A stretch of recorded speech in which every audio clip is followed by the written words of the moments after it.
A nossa repórter Priscila Celino esteve na Sabesp e conversou com o presidente da empresa, Gerson Kellmann, que é PhD em Hidrologia e Recursos Hídricos pela Universidade do Estado do Colorado.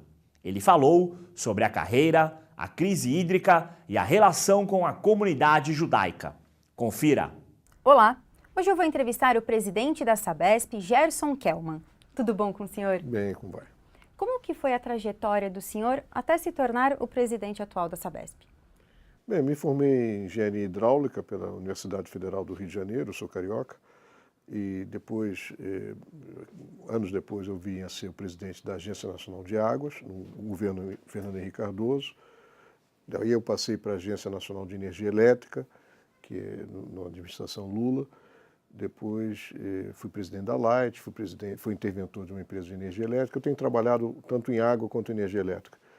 E agora, durante a crise, o governador Alckmin escolheu para secretário um antigo amigo meu, um amigo de muitos anos e companheiro na época da Agência Nacional de Águas, o Braga, né, Benedito Braga, secretário de Recursos Hídricos e Saneamento.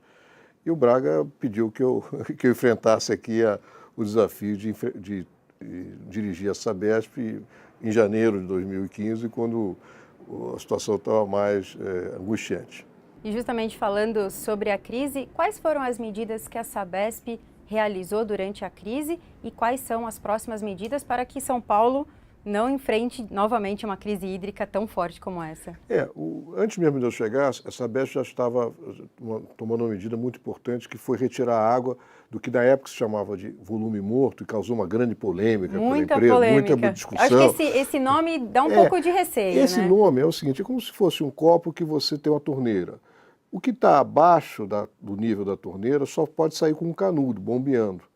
No setor elétrico, o nome morto vem do setor elétrico, porque não tem sentido energético você tirar a água do fundo bombeando, gastando energia, para depois passar na turbina para produzir energia. Se alguém fizer isso, vai se dar mal, porque você perde energia. Então ninguém faz isso, e do ponto de vista energético é chamado de morto.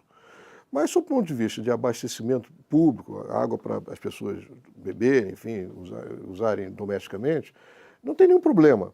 E durante muitos meses a imprensa ficou com vários pseudo-especialistas dizendo que a água era ruim, não tinha nada de ruim. Aliás, quando tem uma crise, o que aparece de profetas do Apocalipse é uma barbaridade, tem um monte.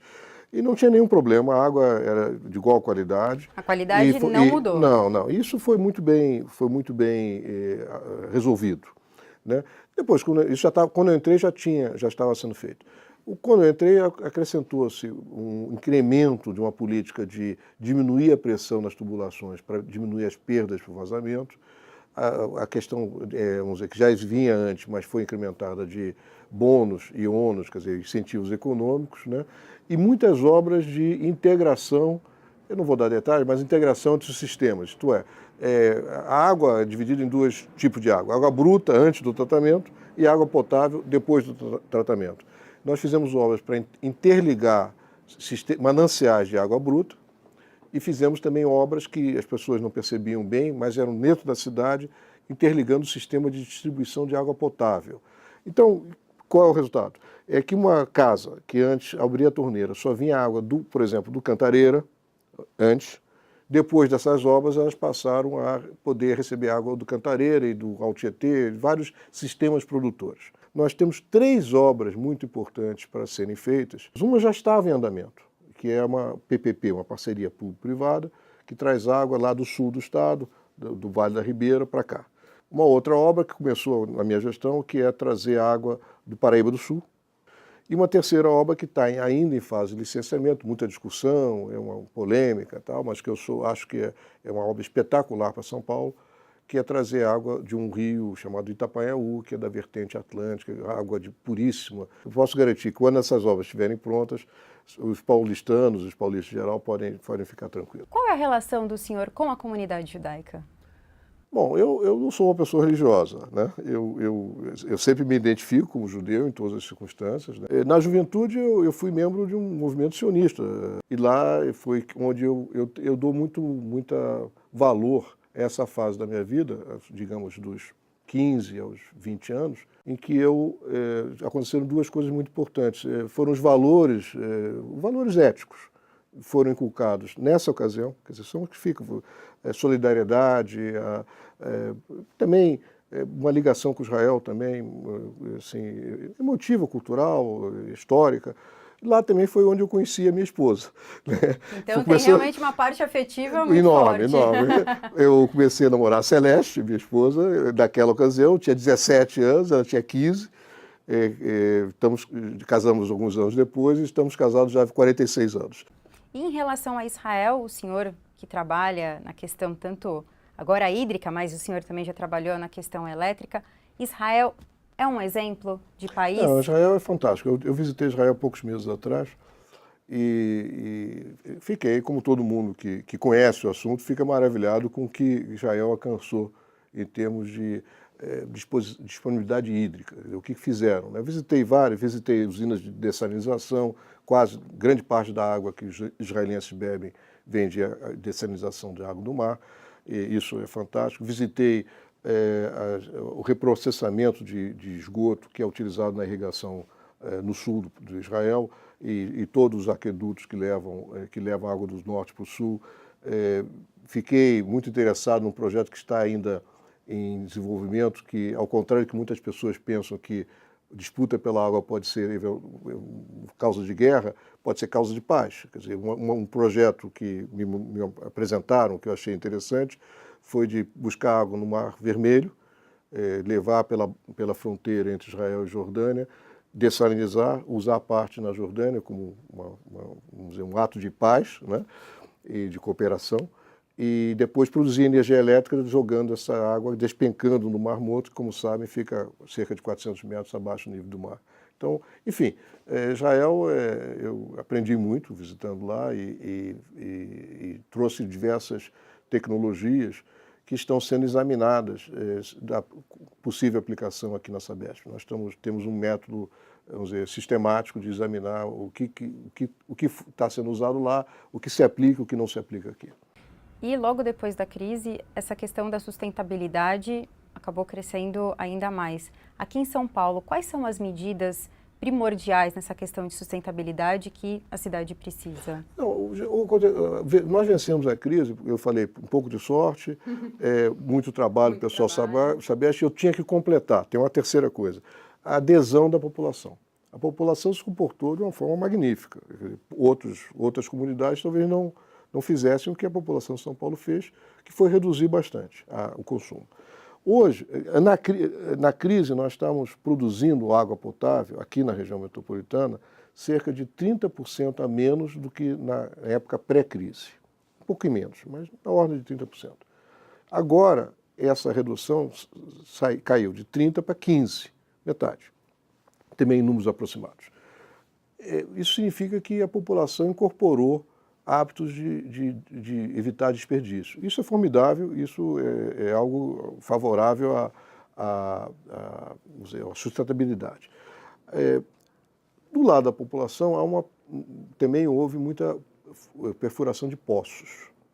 O que também é bom quando o poço é autorizado pelo DAE, tem que ser autorizado pelo DAE, e quando a água do poço é usada exclusivamente para regar jardins e para limpeza.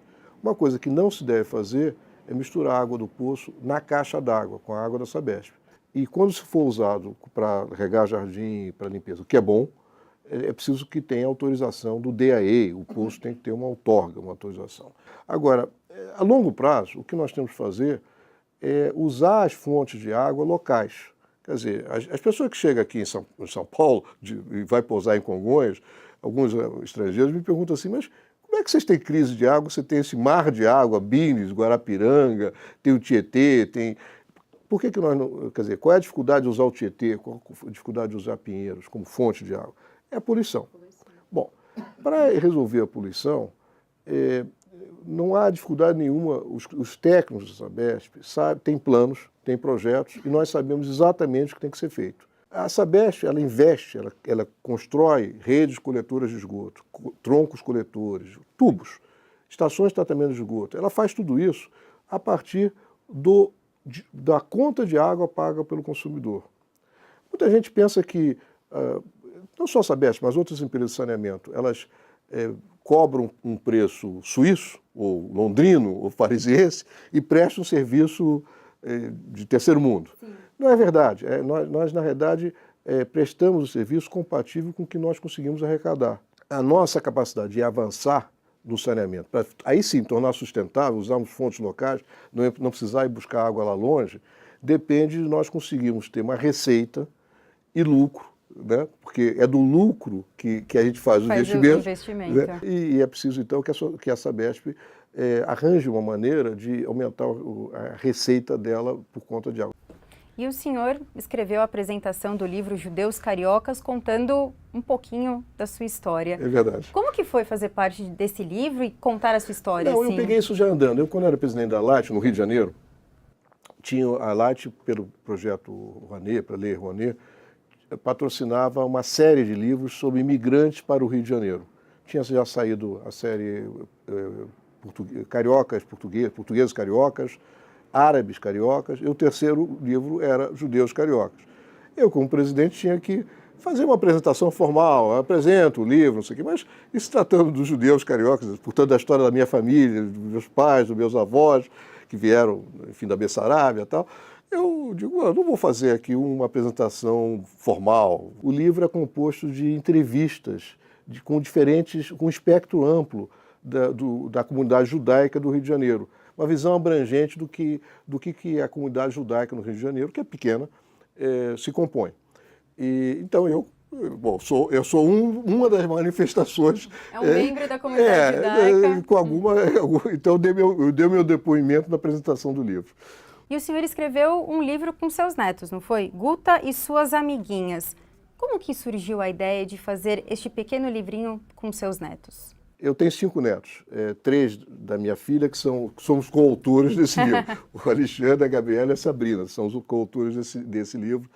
E conversando com eles sobre o que o avô faz, a água, não sei o que e tal, nós sentamos, vamos contar a história aqui, como é que é esse negócio da água e tal. E aí, nesse livro que eu escrevi com eles, não foi para eles, foi com eles, eu fui contando o desenrolar da história da Guta, né? Guta é uma gota, né? E junto a explicação de como é que nós estamos, a composição da história, quer dizer, as discussões que tivemos e tal. E aí fizemos esse livrinho. Agora eu tenho mais 2 netos, que são do meu filho, né? O Gabriel e o Leonardo. E esses 2 netos, o Gabriel, que é o mais velho, já me cobrou que tem que escrever um livro com o avô. Claro, então, todos os netos têm direito em ter um livro com o avô. Eu fui 2 semanas na sala dele, na classe dele lá, para falar sobre água. E aí anunciamos com grande orgulho, eu e ele, que nós íamos escrever juntos um livro. E aí eu não sei exatamente o que vai ser. Começamos a escrever e tal. E o senhor tem uma mensagem para a comunidade judaica, mas também para a comunidade em geral aqui do estado de São Paulo? Bem, veja, nós estamos num momento na história do Brasil difícil, né? Em que, digamos, às vezes temos até um pouco de embaraço de ver tanta corrupção.